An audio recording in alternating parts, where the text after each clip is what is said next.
자, 이제 14페이지 중개사물의 정리를 보겠습니다. 지금부터 이제 하는 내용은 해당하느냐 안 하느냐 문제예요. 중개사물에 해당하느냐 안 하느냐. 요건을 정확하게 이해하고 계셔야 됩니다. 이거를. 그래서 이제 중개사물에 대해서 해당하느냐 안 하느냐 문제인데, 중개사물의 범위가 일단 토지가 있고 건축물이 있고 그 밖에 토지형 창물, 그 다음 이제 임목이 있고요, 공장재단이 있고, 그 다음에 광업재단이 있네요. 그래서 이렇게 이제 5가지가 있는데, 이 5가지일 때라도 당연히 중개사물이 되는 건 아니에요. 그래서 중개대상물이 되기 위해서는 요건이 이 5가지에 일단 해당이 돼 있어야 돼요. 기본적으로 해당이 돼 있어야 되고, 이 5가지라 할지라도 사적인 거래가 가능해야 된다. 사법상 거래가 가능해야 돼요. 사적 소유의 대상이 되었다는 얘기입니다. 그러면 이제 사적 거래가 불가한 것들은 안 된다는 얘기죠. 그러면 이제 사적 거래가 불가한 게 한마디로 국가가 소유한 재산, 이걸 뭐라고 해요? 국유재산. 지방자치나 공공기관이 보유한 재산, 이게 뭐예요? 공유재산. 그래서 국공유재산은 되지 않는 겁니다. 그러면 국유재산, 공유재산은요, 일단 분류할 때 행정재산과 일반재산을 구분하거든요. 근데 이제 행정재산은 이제 공공기관이 직접 쓰는 재산, 공용재산이 있고, 일반 대중이 쓰는 재산, 공공용 재산이 있고요. 그다음 이제 공공기관이 쓰는 기업용 재산이 있고, 그다음에 보존재산인 이 문화재 같은 게 있습니다. 그래서 이런 것들은 다 안 되는 거예요. 그럼 결국 국공유재산은 안 되는데, 우리는 구체적으로 시청 청사입니다. 공용재산이죠. 보존재산인 문화재입니다. 이런 거 다 안 되는 거죠. 그 다음에 지방도, 국도, 고속도로입니다. 이거 돼요, 안 돼요? 당연히 안 되는 겁니다. 이거. 근데요, 사도법상 사도는 될 것 같아, 안 될 것 같아? 사도법상 사도. 사도법상 사도 되겠죠? 사도는 개인이 소유한 토지 아닙니까? 된다고 봐야죠, 이거는. 된다고 봐야죠. 그래서 그러한 사법상, 공법상 제한이 붙어도 되는 겁니다. 그러나 국도, 지방도 이런 거 안 됩니다. 그다음 바닷가는 자연 곡물로서 국유로 한다고 했죠? 안 된다고 그랬고. 그다음에 내 땅 1m 밑에 금 1톤이 있습니다. 채굴되지 않은 광물이에요? 돼요, 안 돼요? 당연히 안 되는 겁니다. 그 다음에 또 포락지라는 게 있죠? 이 포자가 무슨 포자라고요? 물포자. 떨어질 낙자죠? 수면 밑으로 가라앉아서 사건이 소멸한 토지죠? 안 됩니다. 그 다음에 이제 주인 없는 땅이에요. 무주부동산. 우리 민법에서 무주부동산은 국유로 한다 그랬죠? 그러니까 안 되는 거예요. 그래서 안 되는 것들을 위주로 기억한다. 안 되는 것들. 자, 그래서 국공유재산은 안 된다. 그러나 사법상, 공법상 제한이 붙어 있더라도 되는 거예요. 그럼 토지거래 허가구역 내 토지입니다. 돼요, 안 돼요? 토지거래 허가구역 내 토지.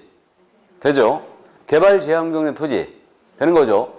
그 다음 이제 사법상 제한이 붙어 있어요. 유치권이 제한이 있는 건물. 되죠? 유치권에 제한이 있는 건물. 작년 문제 정답이었죠, 이거. 그래서 유치권에 제한이 있는 건물 당연히 됩니다. 그 다음에 처분금지 가처분 등기가 된 아파트입니다. 돼요, 안 돼요? 처분금지 가처분 등기. 이거는 사법상 채권적 효력밖에 없어요. 그 다음에 경매 개시결정 등기가 된 아파트. 돼요, 안 돼요? 경매 등기가 돼 있다로 되는 겁니다. 사는 놈이 바보라고 했죠? 되는 거예요, 다. 그래서 일단 사법상, 공법상 제한이 붙어 있더라 다 된다. 그래서 그 정도 이해를 해 두시고요.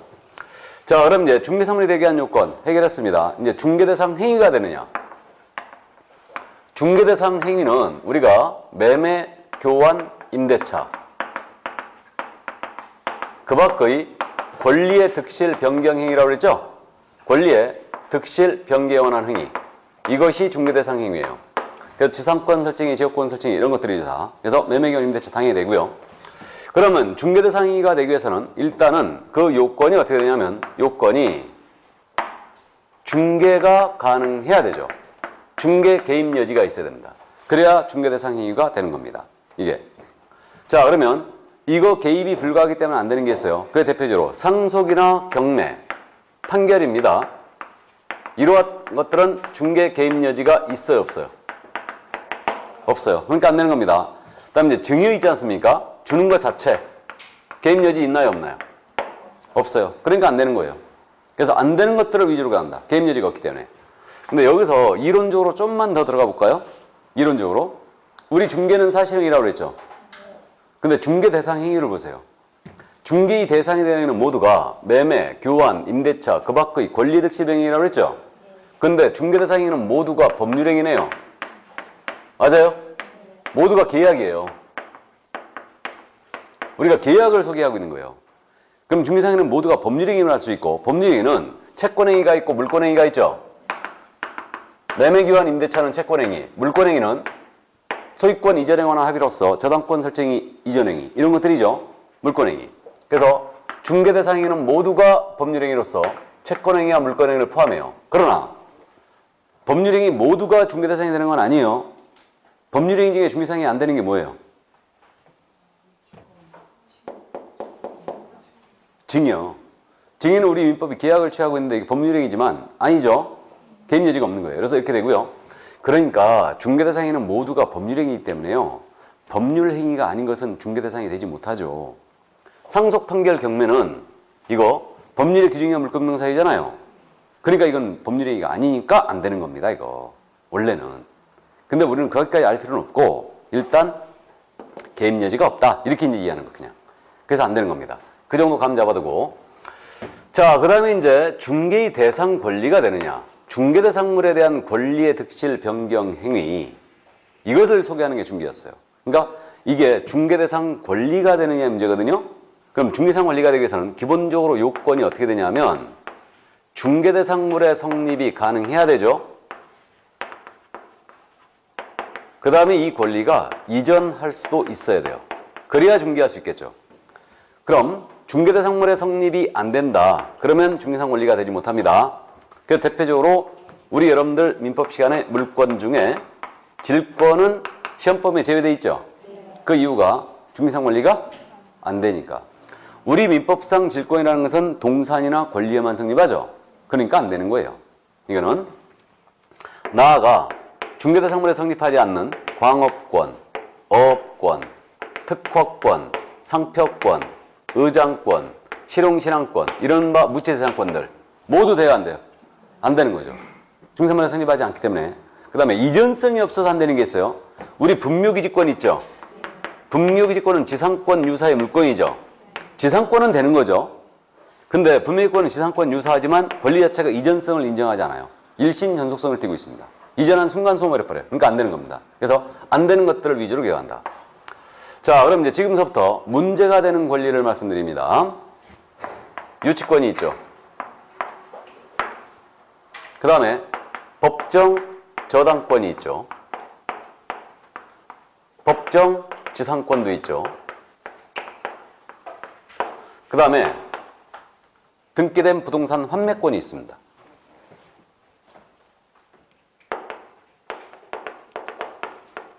자, 그럼 따져볼까요? 이 권리들이 되는가? 중개대상 권리가 대해서는 중개사물의 성립이 돼야 되고 이전성이 있어야 된다고 그랬죠. 유치권, 중개사물에 성립할 수 있죠. 부동산 유치권 있죠. 공사해주고 공사비 안 줍니다. 깔고 안 씁니다. 이게 부동산 유치권이죠. 동산 유치권도 있어요. 유치권은. 동산 유치권의 예를 들면 예? 자동차 수리. 우리 이 교수님 자동차 수리로 예를 든다면서요. 수리비 안 줍니다. 그럼 자동차 깔고 앉죠? 그게 동산 유치권인가? 예? 자동차가 동산이에요? 예? 자동차가 동산이에요? 진짜로요? 우리가 방금 전에 준부동산이라고 했잖아요, 지금. 아, 자전거? 아, 자전거로 자동차가 아니고 자전거래. 잘 들어야지. 아, 세탁물이 이제 대표적인 동산 유치권이죠. 세탁대 안 주고 세탁물 깔고 앉으면 동산 유치권이에요. 어쨌든 참고하시고. 좋아요. 뭐 중요한 거 아니에요. 그러면 유치권 부동산에 성립하고 있죠, 지금? 유치권 이전성이 있어요, 없어요? 유치권 이전성이 있어요, 없어요? 예? 어떻게 이해되냐면 그거를 암기하려고 그러지 마세요. 민법에 대한 이해인데 이게 물권이라는 건 기본적으로 양도성을 띠고 있는 거예요. 물권은 기본적으로 양도성을 띠고 있는 거예요. 기본 권리 자체가. 물권은 양도성을 띠고 있는 거고 그러니까 물권에 대해 양도 금지특위 하려면 원칙 무효예요, 이거. 무효입니다. 물권은 기본적으로 양도성을 띠고 있기 때문에. 근데 다만 우리나라에서는 전세권이 세계적으로 하나밖에 없죠, 우리밖에. 그러니까 전세권의 양도 금지특위가 그래도 유효합니다, 그는. 전세권에 대해서만.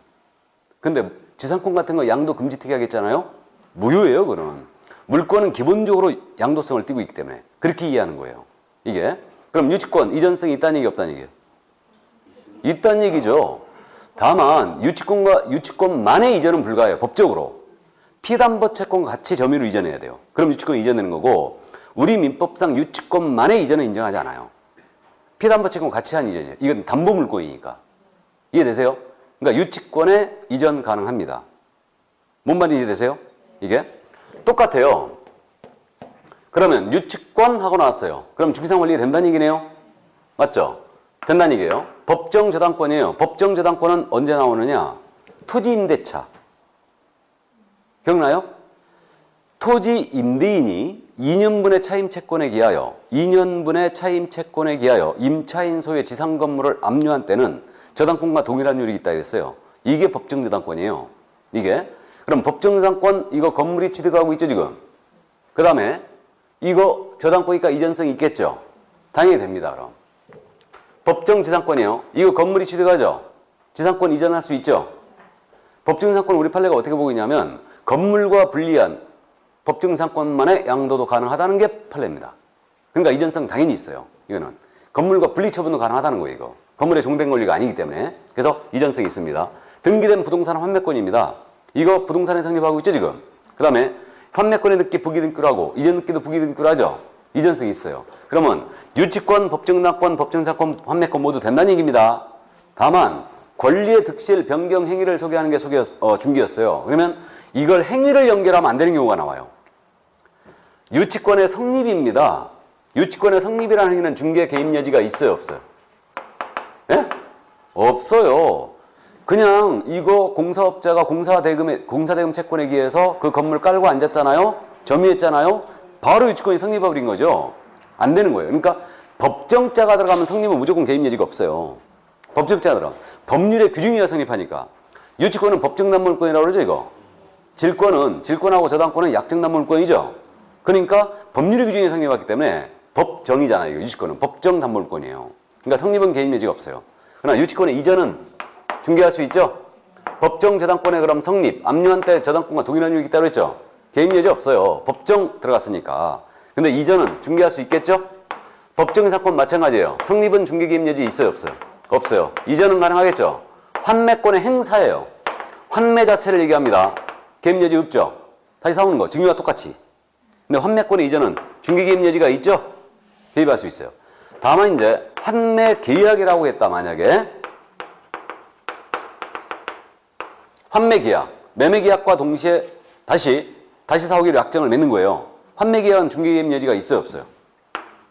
있죠, 당연히. 환매 계약은. 환매 자체는 개입 여지가 없어요. 뭔 말인지 되시죠? 그러니까 결국은 이렇게 풀어야 돼요. 유치권까지 나오면 된다, 안 된다? 된다. 근데 유치권의 성립이라고 나오면 안 되는 거예요. 이해되세요? 확실하고 이해하고 계셔야 됩니다. 그래서 이 부분, 이 요건을 정확하게 이해하고 있다면 이 부분이 해결이 되죠. 그래서 이제 우리 출제위원들 있죠? 죄송하지만 우리 중개법 출제위원들이 출제 교수들이 비법대 출신이 많다고 그랬죠. 이 부분에서 자꾸 오류를 범하는 거예요. 민법에 대한 지식이 부족하기 때문에. 이게. 그래서 결국은 우리 중개대상물 문제에서 오류를 가장 많이 범했죠. 잘못하면 정답 없으면 처리돼버려요, 이거. 그래갖고 19회 때도 이걸 냈다가 유치권 이런 거 냈다가 바로 정답 없으면 처리돼버렸지. 출제가 제대로 알지도 못하고 내는 거예요, 문제 자체를. 이게. 그래서 어쨌든 이 정도 이제 이해를 해 두시기 바랍니다. 저도 이것을 엄청 고민했어요. 이 부분에서 처음에 책 쓸 때. 그래서 이제 의문점이 아직도 있는 게 있는데 어쨌든 이 정도까지 이해하면 커버가 될 거예요. 그러니까 유치권 나오면 된다, 안 된다? 된다. 그래서 그 표에 있는 내용 있잖아요. 중개사물이 되기 위한 요건, 행위가 되기 위한 요건 밑에 쭉 정리가 돼 있고 그 다음에 해당하지 않는 것 있죠. 그래가지고 중개대상 행위 여부 해가지고 중개대상 행위 여부를 딱 보면 법정사건의 성립, 저당권의 성립, 환매권의 행사는 다 안 된다고 돼 있죠. 유치권의 성립도 안 된다고 그랬죠.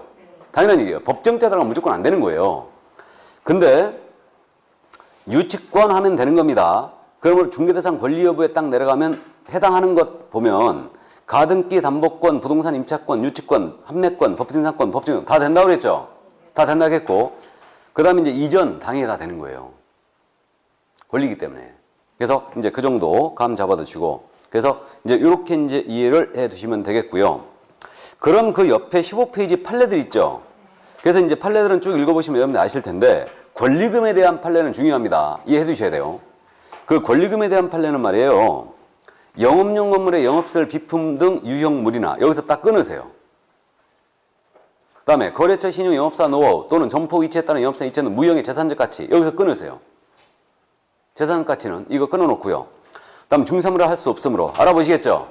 그러니까 이걸 왜 끊어놓냐 하면 문제를 내면서 이걸 툭툭 끊어서 내버리는 거예요. 중사물에 해당하느냐 안 하느냐 물어보면서. 그럼 알아보셔야 된다는 얘기예요.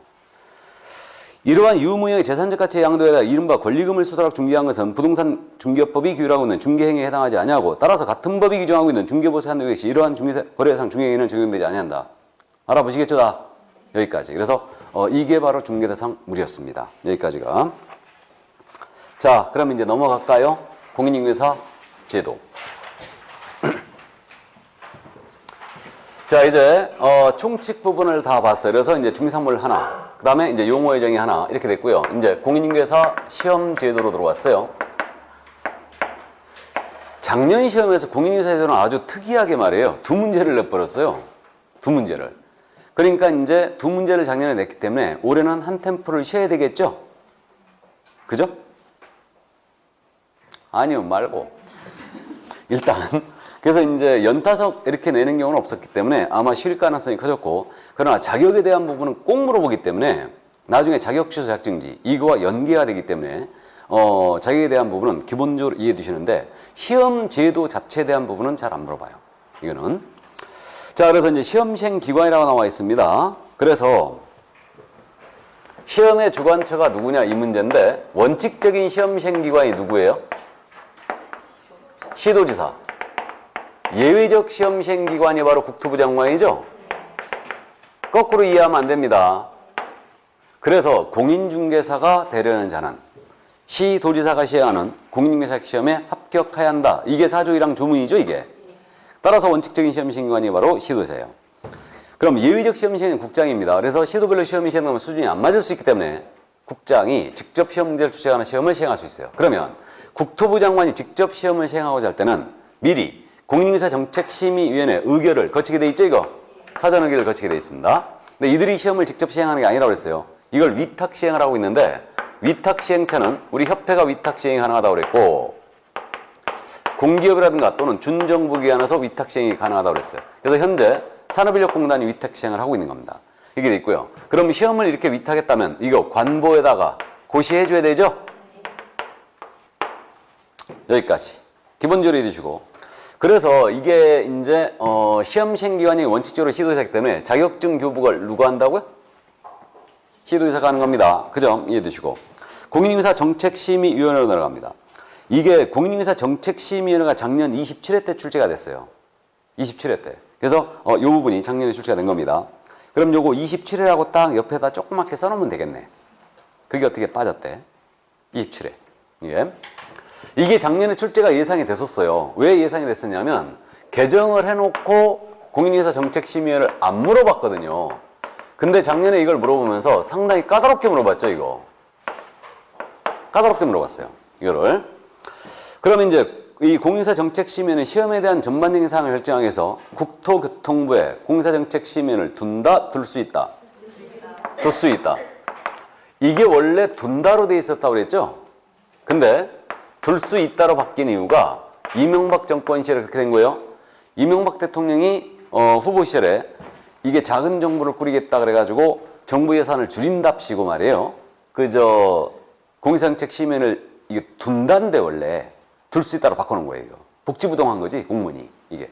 그리고 사당에다 무지하게 쏟아부었죠 지금 이게. 자, 어쨌든 그래서 임의기관이라는 거 이해두시고.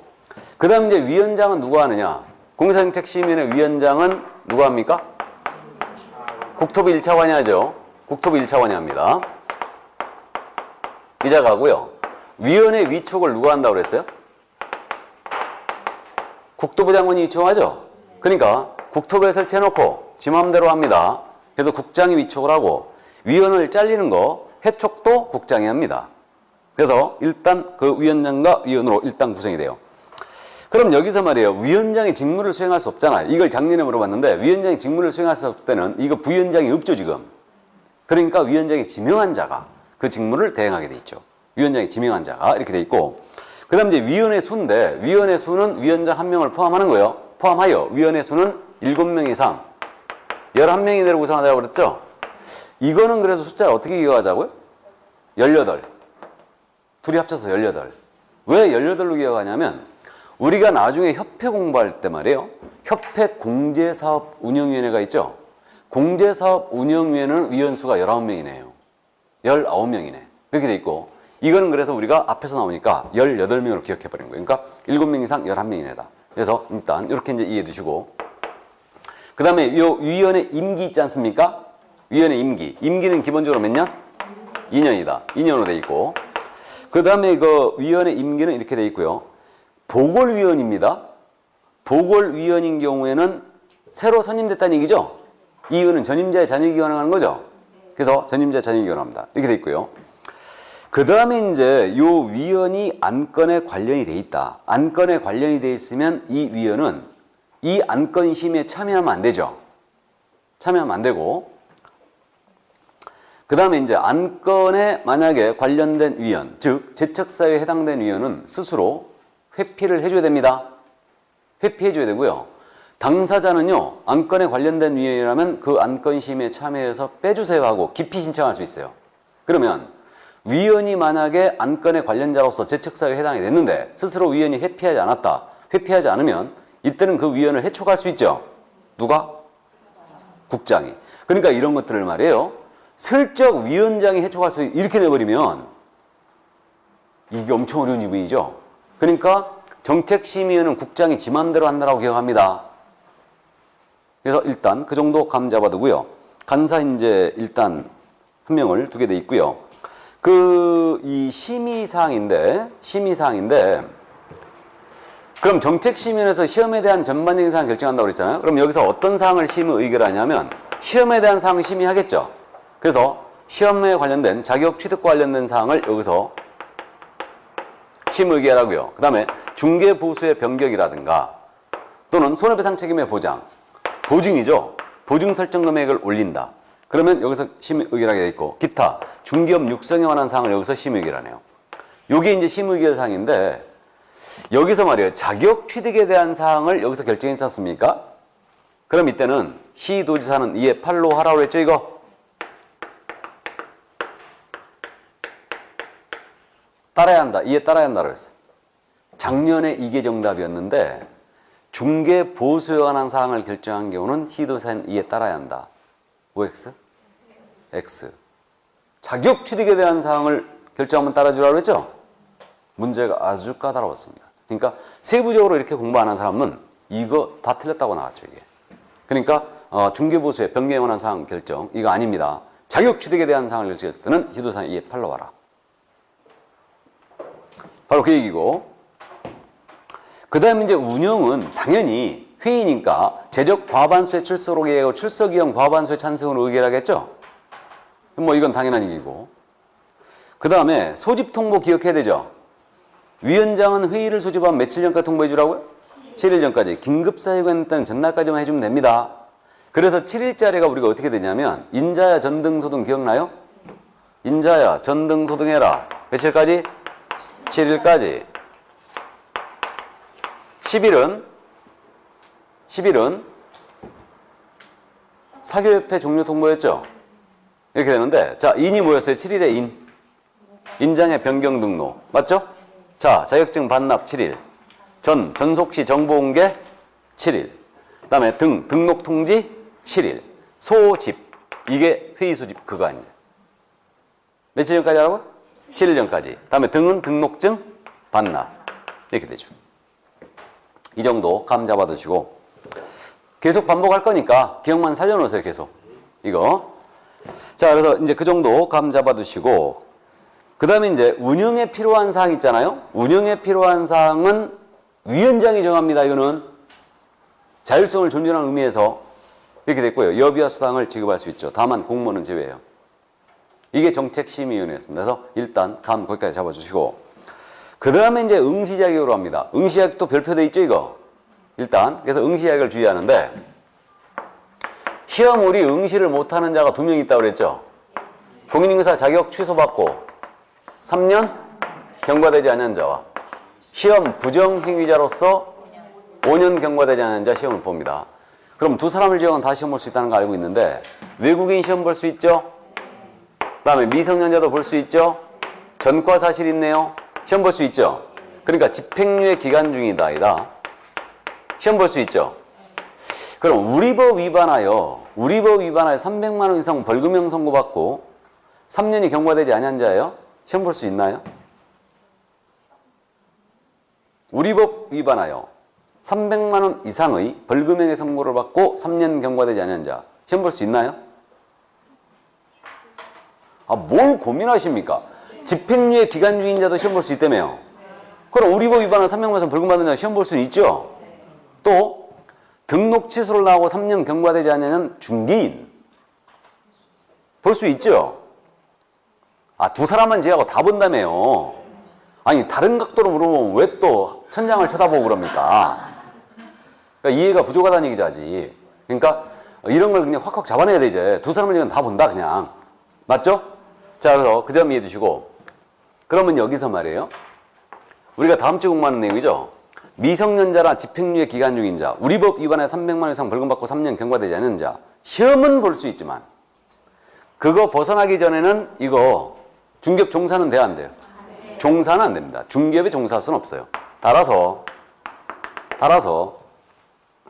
미성년자는 공인중개사는 될 수 있지만 소속 공인중개사는 될 수 없다. 누가 X라고 그랬어요? 오늘 컨디션이 매우 안 좋으시네. 맞았죠? 공인중개사가 될 수 있다란 말은 시험을 볼 수 있다.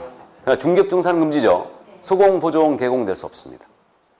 맞죠? 알아두셔야 되고요. 다음. 여기서 이제 자격 취소받고 3년 경과되지 않은 자. 이거 자격 취소에 대한 부분을 엄청 잘 문다고 그랬는데, 야는 3년 동안 시험을 못 보는데 요 3년 동안 중개, 보조공 근무는 되죠? 그죠? 진짜로? 보조원도 안 되죠, 얘는. 아, 자격 취소받고 3년 경과되지 않은 자는 결격사유에 빠져 있잖아요. 그러니까 3년간 시험도 못 보고 보조원도 못 됩니다, 얘는. 그 다음에 시험 부정이자는 5년 경과되는 시험 못 봐요. 5년 동안은 공인사 될 수 없습니다, 얘는. 근데 중개보조원은 될 수 있어요, 없어요? 있죠? 이렇게 됩니다. 다음 주에 연결되는 얘기고. 다음. 여기 자격 취소를 한 시도사예요. 자격 취소한 시도사는 이 사실을 5일 내 국장 보고해야 되죠? 5일 내 국장에게 보고하고 다른 시도에 통보해줘야 돼요. 기억만 살려놓으세요, 이거. 5일 내 국장 보고가 다른 시도에 통보한다. 맞죠? 왜? 다른 데 가서 시험을 못 보게 하려고. 그럼 자격정지 처분 시에는 국장 보고사항이 아니에요. 자격정지. 주의해야 됩니다, 이거. 엄청 잘 물어봐요. 나중에 자격 취소 부분에서 다시 말씀드릴 건데, 자격을 취소하면 5일 내 동네방네 소문 다 내라고 그랬죠? 딴 데 시험 못 보게 하려고. 그러니까 정지처분 시에는 다른 가서 시험 볼 일이 없잖아요. 그러니까 국장 보고사항이 아니라는 거죠. 그 다음에 시험 부정이자도 이자 시험 무효 처리하고요. 동네방네 소문 다 내게 돼 있죠? 시험 시행기관은 지첩 시 다른 시험장에 모두 통보합니다. 그럼 5년간 야는 이제 응시 자격을 정지시키게 돼 있죠. 일단 그 점 같이 기억하시고 이게. 자, 그래서 응시 합격 관련해서는 여기까지 기억해 두셔야 돼요. 거기 그래서 이제 그 밑에 주의라고 써 있는 부분이 있잖아요. 등록의 결격 사유자라도 원칙적으로 공인중개사 자격시험 응시할 수 있다. 등록의 결격 사유자란 말은 결격 사유에 빠져 있다는 얘기죠. 시험 볼 수 있죠. 단 자격 취소 받고 3년 경과돼야 하냐 시험 못 봐요. 그 다음 이제 2번은 피한정 후기에는 공인중개사 될 수 있지만 소속공사는 될 수 없다. 알아보시겠어요? 피한정 후기에는 시험 볼 수 있죠. 하지만 중개보조원 소속공사 개공은 될 수 없어요. 알아보시겠죠? 엄청 어려운 내용인데 이해를 꼭 해두시고. 자, 그 다음 이제 시험 시기로 내려갑니다. 시험의 시기는 매년 1회 이상 시행한다죠. 이게 대원칙. 다만 부득이한 사정인 때는 공인중개사 정책 시민의 의결을 거쳐서 당연히도 시험을 치르지 않을 수 있죠. 다음에 시험의 방법은 1, 2차 구분 시행이 원칙이라고 그랬죠. 그러니까 1, 2차 구분 시행한다. 그럼 1차 시험의 방법은 이때는 선택형 원칙으로 주관식, 단답형, 기표형 가미할 수 있고요. 그 다음에 2차 시험은 논문형이 원칙이고 주관식, 단답형, 기표형 가미할 수 있죠. 구분 시행할 때는. 그러나 1, 2차를 시험 시행에 같이 시행할 수 있어요. 동시에. 동시에 시행할 때 1차 시험으로 시험을 치르게 돼 있죠. 그래서 여러분들은 같은 날에 보면서 1, 2차 같은 방법으로 보는 겁니다. 1차 시험 방법으로 보고 있죠. 그럼 1차 시험에 합격했거든요. 1차 시험에 합격하면 다음 연도 시험에 다음 회 시험이에요. 다음 회 시험에나 1차 시험을 먼저 하죠. 다음 회다. 연도 시험이 아니다. 왜? 시험을 1년에 2번 치를 수도 있죠. 그래서 그런 거예요. 넘어갑니다. 출제위원인데요. 출제위원은 시험 문제를 출제하고 검토하고 선정하고 채점을 담당할 자가 말하죠. 이 자가 출제위원이에요. 그래서 이제 출제위원의 위촉은 누가 하느냐? 시험시행 기관장이 부동산 중개 관련 이거 학식과정이 풍부하냐 중에서 위촉을 합니다. 국장이 위촉하는 거 아니에요. 당연히 시험시행위원이 위촉하고요. 이때 신뢰도저하 출제위원이다. 이거 시험 문제 중을 유출했어요. 그럼 명단을 다 통보하게 돼 있어요. 다른 시험시행에 모두 통보하게 돼 있고. 그러면 국장이나 시도자는 이 자를 몇 년간 위촉하면 안 된다? 5년간 위촉 금지죠. 출제위원. 그 다음에 이자도 이제 수당과 여비를 지급할 수 있게 돼 있는데 저는 출제로 갈 수 없다고 했죠. 여기서 이제 참고로 출제위원 임명 위촉할 때 정책심의위원회, 공사정책심의위원회 의결을 거칠 것 같아, 안 거칠 것 같아? 출제위원 임명 위촉할 때 여기 의결 먼저 거칠 것 같아, 안 거칠 것 같아? 안 거치겠죠? 왜요? 여기 없으니까? 정답. 출제위원 위촉할 때 정책심의는 의결을 거치게 된다면 누가 출제자로 들어갔는지 전부 다 오픈되겠죠. 그럼 그분이 쓴 문제집은 불티나게 팔릴 거예요. 맞죠? 그러니까 출제위원은 조용히 위촉합니다. 이거 의결사항 아니에요. 의결사항 아닙니다. 이거. 자, 그럼 그 정도 참고해 두시고 다음에 이제 시험에 실시로 내려가는데 시험시행 공고는 2번 나온다 그랬죠?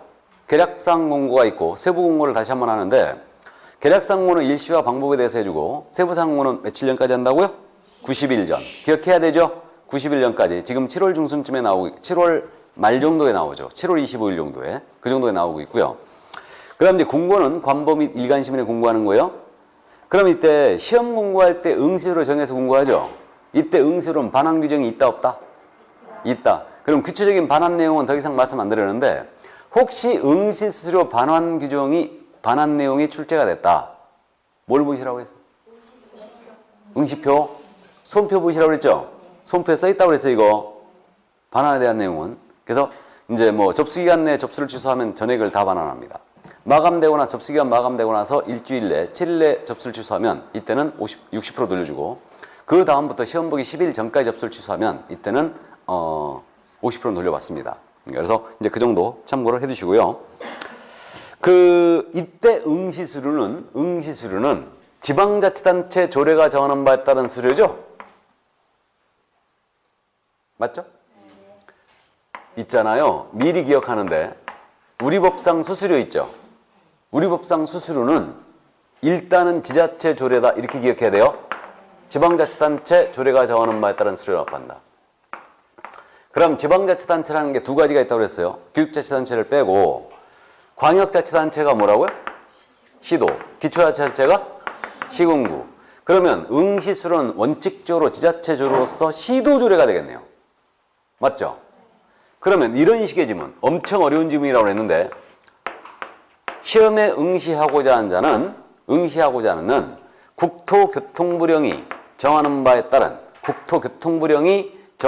따른 응시수료를 납부해야 한다. OX, X요. 국토부령이 정하는 응시수료. 아니죠. 이건 그냥 알아봐야 돼요. 미리 말씀드리는데 문제풀이 할 때 이런 것들 이제 제가 강조하는데 시험에서 요러한 사항은 국토부령이 정한다. 국토부령을 정한다. 요러한 사항은 대통령령으로 정한다. 시험에 대한 사항은 수만 명이 관련되어 있기 때문에 시험에 대한 사항은 전부 다 대통령령이에요. 국토부령이 아닙니다. 정책심의위원회 구성 및 운영에 관한 필요한 사항들 전부 다 대통령령에서 정하게 돼 있어요. 이렇게 돼 있는데 어쨌든 국토부령으로 정한다, 대통령령으로 한다 이런 지문 땄잖아요. 그럼 이 지문은 일단 정답이 아니에요. 틀리고 맞고를 떠나서 뭐라고요? 정답이 아니다. 이걸 꼭 명심해 두시고 문제풀이 할 때 이제 제가 이 스킬들을 계속 연습시킬 거예요, 이제. 그래서 7월 달부터는 이제 이론 정리가 어느 정도 끝나 있으니까 스킬을 연습하는데 제가 그랬죠. 중개법은 80점과 60점이 실력의 차이가 있는 게 아니라고. 당락을 결정하죠. 물론 80점, 60점이 결정하는데 80점 맞는 분하고 60점 맞는 분은 실력의 차이가 있는 게 아니에요. 스킬의 차이가 있는 거예요. 문제를 푸는 스킬. 그러니까 80점 맞는 분들은 한민호 그놈이 대통령, 국토부령 이런 거 나오면 이거 정답 아니라고 그랬어. 기억하고 있는 거예요. 근데 6점 맞는 분들은 열심히 외우지. 아, 요건 국토부령이야. 요건 대통령. 이런 분이 60점 맞아요. 이게. 그래서 일단 이거는 정답이 아니라는 거 이해해 두시고, 근데 이거 국토부령이나 대통령 구분할 때가 있는데 바로 이 부분이에요. 첫 번째. 수수료는 뭐라고요? 지자체라고 나와야 돼요. 그 점을 이해해 두시고, 이게. 자, 그 다음에 이제 자격증 교부와 재교부 나오는데, 이거 합격자 공모일로부터 자격증 교부 몇 달 내하게 돼 있어요? 한 달. 이거 작년에 또 물어봤잖아, 고맙게도. 이게 정답이었어요. 2개월 내에 교부해야 된다. 틀렸어요. 그래서 작년에 이제 정책심의는 하나, 다음에 시험제도에 대해서 하나 냈는데, 그래서 어쨌든, 한 달이다. 이건 여러분들은 지금 경기도지사한테 가셔야 되죠? 근데, 12월 달쯤 되면은 평택시청에 내려와 있다고 그랬죠? 자격증이 내려와 있어요. 그러니까, 그때 이제 거기 가서 찾아가시면 돼요. 수원까지 어떻게 갔다 와? 도청이 수원에 있죠, 지금? 이렇게 있는데, 그래서 어쨌든, 그렇게 돼 있고요. 그 다음 이제 자격증 교부대장에다가 이제 기재하고 자격증이 나가는데, 자격증 교부대장은 특별히 불가능한 사격 없다면 전자관리 해줘야 돼요. 전자관리 하게 돼 있고. 그 다음 이제 요거 자격증 분실했습니다. 재교부 신청할 수 있죠? 이때는 시도 조례가 정하는 바에 따른 수련 납부해야 되죠? 자격증 재교부 신청은 도청 가셔야 될걸요, 아마? 도청 가셔야 됩니다. 이때는. 그래서 일단 그렇게 돼 있고. 자, 그래서 이제 시험 제도는 여기까지고요. 자격증 대여 사칭 금지가 나옵니다. 이건 제재를 위주로 기억하라고 그랬어요. 그러면 자격에 대하여 만약에 자격증을 이거 양도했다, 대여했다, 빌려줬어요. 다 금지죠. 그다음에 대여와 도의시행위. 공인중개사가 다른 사람에게 자기의 성명을 사용하여 중개 업무를 하겠네요. 그럼 이거 대여와 똑같다고 그랬죠. 그러면 자격증을 양도했거나 대여한 자, 다른 사람에게 성명을 사용하여 중개 업무 하겠냐는 이 자격 취소한다. 자격 취소는 할 수 있다, 해야 한다? 해야 한다요? 해야 한답니다, 이거. 기속행위만 있다고 그랬죠? 그래서 자격 취소해야 됩니다. 엔드. 형사처벌도 받죠? 형사처벌은 1-1. 이양사칭 표정시비 금지. 양도돼요. 모두 1-1. 그래서 1-1입니다. 1년 이하적 또는 1,000만 원의 벌금에 처한다. 이렇게 됩니다. 그 점 이해해 두시고, 다음에 이제 자격증 사칭 금지가 있습니다. 자격 사칭 금지. 그래서 자격 사칭이 있는데 공인중개사가 아닌 자죠. 공인중개사가 아닌 자는 공사 또는 이하 유사명칭을 사용하면 안 됩니다. 쓰게 되면 이게 사칭이죠. 그럼 사칭자에 대해서는 처벌이 1-1이다. 1년 이하적 또는 1,000만 원의 벌금에 처합니다. 그래서 이 점 또 이해해 주시고요. 이거 가지고 말이에요. 26회 때인가 장난 아주 심하게 쳤죠.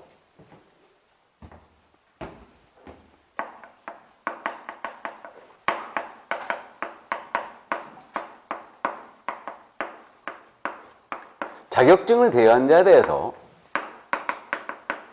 등록관청은 그 자격을 취소해야 한다. X죠.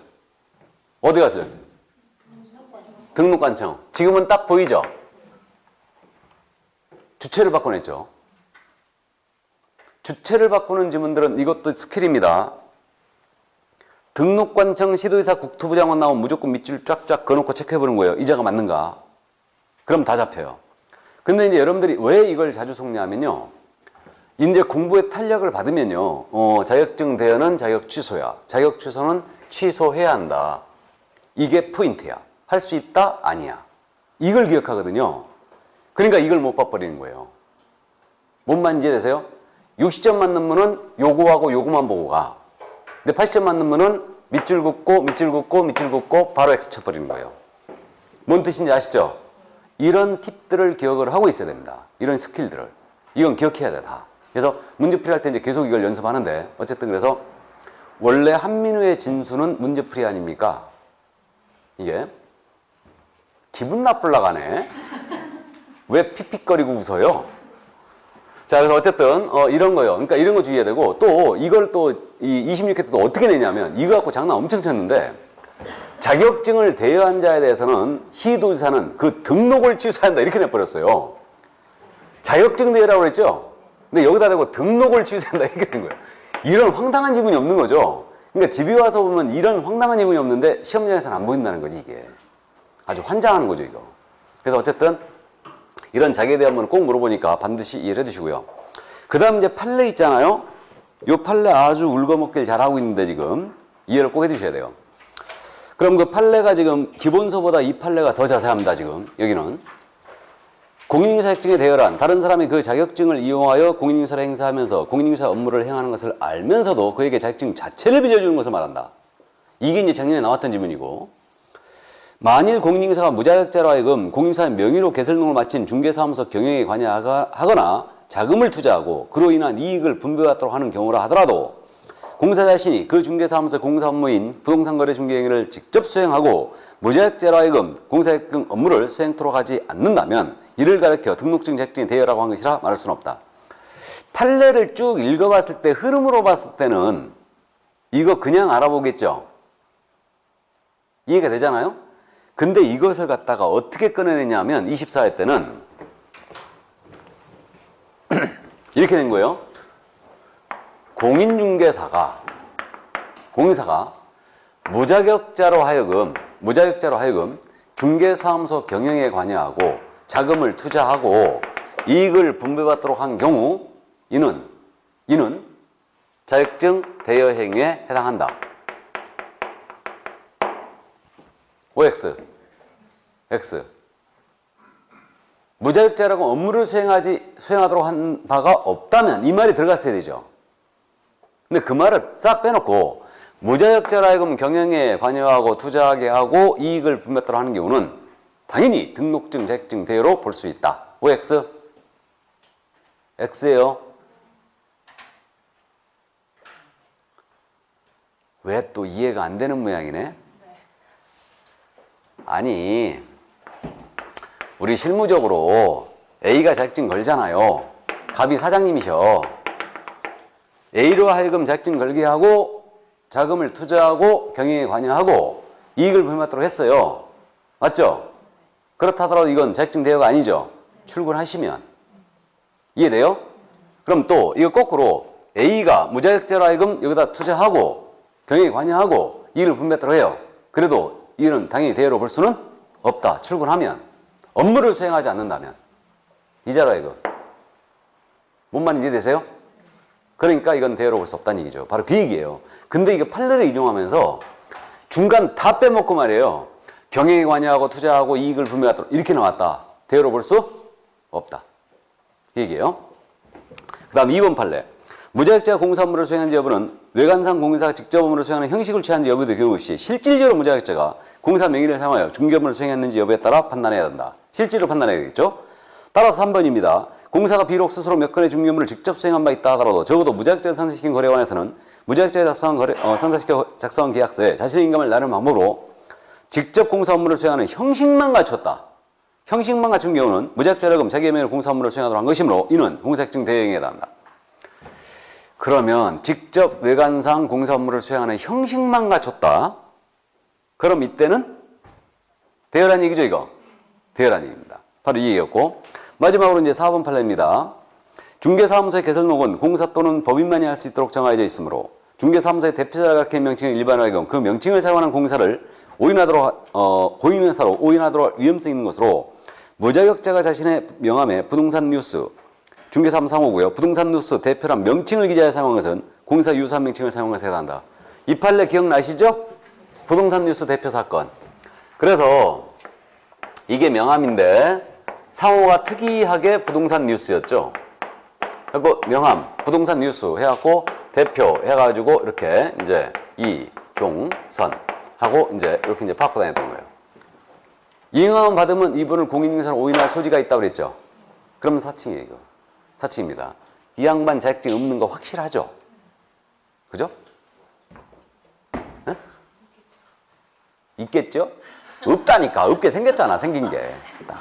그래서 어쨌든 민법 교수님들은 거의 자격증이 없어요. 거의 없습니다. 왜냐하면 민법밖에 몰라. 근데 2차 선생들은 거의 다 또 자격증이 있어요. 2차 선생. 개론생들은 자격증 많이 갖고 있어요. 개론생들은. 이게. 공부하다가 어떻게 그렇게 글로 된 거야, 그냥. 이게. 그래서 어쨌든 이제 그렇게 된 건데, 근데 2차 선생님 중에 제가 얘기했나? 중개법 내가 아는 선생님 한 명은 10년째 공부하고 있다고 지금. 누군지 내 실명은 거론 안 하겠는데 농담 아니고 진짜입니다. 그것도 내 대학 후배야. 그래갖고 내 창피하니까 대학 후배라고 하지도 말아라. 나 그러는데 어쨌든 집중력을 할 시간이 부족한 거지. 그러니까 아는 것과 문제를 맞히는 건 전혀 별개 문제예요. 중개법 100점 맞으면 뭐해? 다른 거에서 과락 맞고 있는데 지금. 그럼 이건 사칭입니다. 그래서 부동산 뉴스 대표 사건 기억을 해두시고요. 그래서 일단 이 정도. 이게 사칭이 안 되려면 앞에다 이거 붙이면 된다 그랬죠? 이 말을 싹 써 넣으면 돼. 그죠? 중개보조원 대표 이렇게 바꿔 다니면 돼. 그러면 이제 사칭 아니야. 자, 그러면 여기까지 오늘 하기로 하죠. 여기까지 하고 다음 주에 개설 등록을 나가도록 하겠습니다. 서브노트가 아주 잘 나왔죠?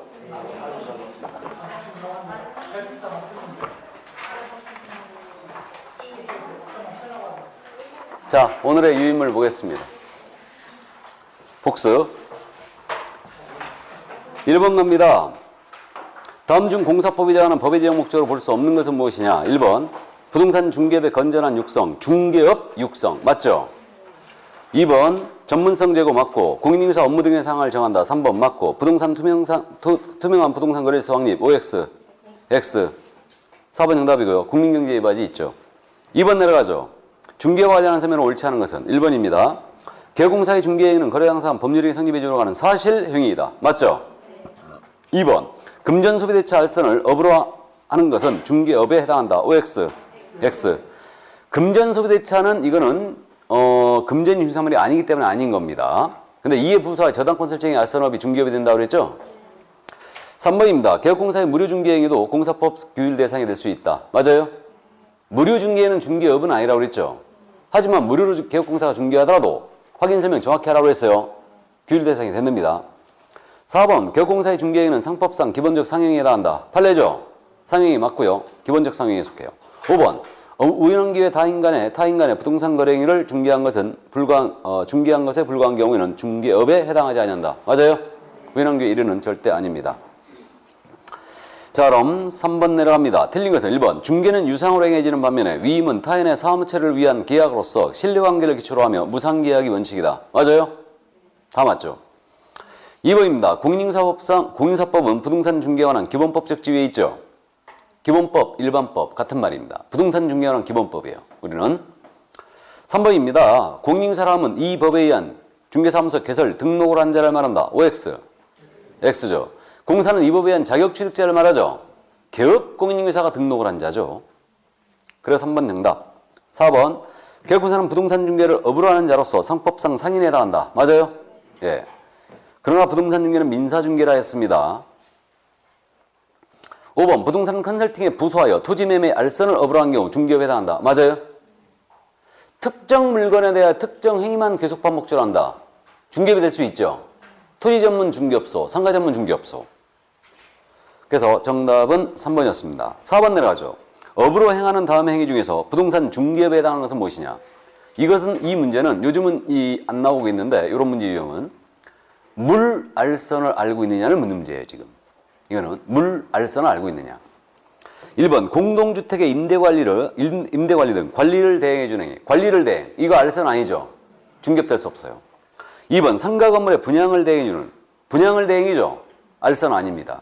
그러므로 중개업될 수 없고 3번입니다. 경매법정에서 경매 대상 부동산에 대해 입찰 신청 대리죠.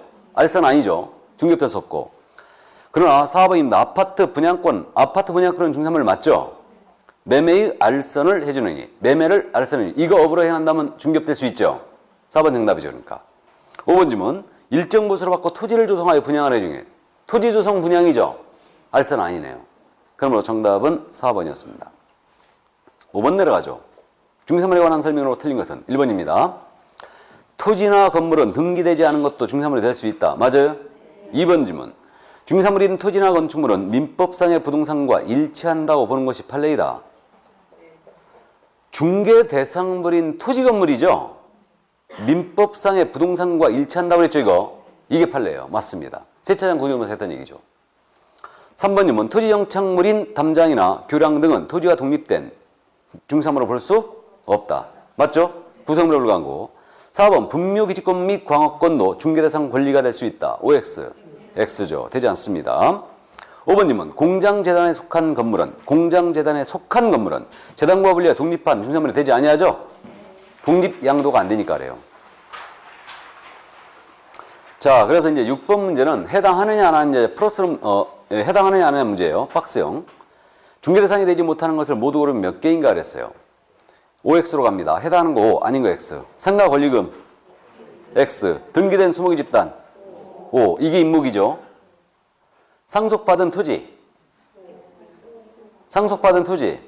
O. 상속은 안 된다고 그랬죠. 근데 상속된 토지는 되는 거 아니에요. 경매 안 된다고 그랬죠. 근데 경매 개시결제 등기된 아파트 된다고 그랬죠. 그래서 상속받은 토지 O예요. 채굴되지 않은 광물 X. 유치권에 제한이 있는 건물 O죠. 유치권에 제한이 있다 하더라도 건물 이상 된다고 그랬죠. 이거를 거래할 수 있느냐 없느냐 그런 문제로 따지면 안 된다고 그랬어요. 이거 유치권에 제한이 있는 건물 되는 거죠. 분명히. 그 다음 경매 X. 무주부동산 X. 부동산 환매권 O죠. 근데 환매권의 행사는 X. 환매 계약은 된다고 그랬죠. 몇 개? 되지 못하는 거 4개 맞아요? 4개. 다행히 되는 것도 4개, 안 되는 것도 4개네. 거꾸로 쓸 일은 없었네. 에이, 잘못했네. 하나를 딱 빼놓을걸. 그래야 거꾸로 쓰는데. 특히 중개대상물 문제에서 몇 개냐로 물어봤을 때 해당하지 않는 거, 거꾸로 쓰는 거 조심해야 됩니다. 예. 다음 7번 내려가죠. 자격시험 제도와 관련한 사항입니다. 옳지 않은 것은 1번입니다. 등록이 취소된 법 제738 부칙 제6조 제2항 계약공사는 3년이 경과되기 전에는 공사 자격시험에 응시할 수 없다. 나왔죠. 등록 취소된 중개인 3년 지나지 않았더라도 시험 볼 수 있다 없다? 있다. 1번 정답이죠. 2번 질문. 공사자격시험 부정행위자는 당해 시험을 무효로 하고 처분을 받은 다음부터 5년간 시험 응시가 정지된다. 맞아요? 다음에 3번입니다. 공사정책심의위원회는 국토교통부 장관의 임명 또는 요청한다. 맞습니까? 위원장 아니에요. 이건 국장이 임명이 요청합니다. 다음에 4번입니다. 시험 시행관장 응시서를 납부한 자가 응시서를 처리하는 경우는 국토교통부령이 정하는 바에 따라 응시를 전부 또는 일부를 반환해야 한다. 맞아요? 다음에 5번입니다. 시도지사는 자격시험 합격자원로부터 1월 내 자격증을 교부해야 한다. 맞죠? 예. 고생 많으셨고요. 연휴인데 고생하셨습니다. 다음 주에 건강한 모습으로 뵙겠습니다. 수고하셨습니다.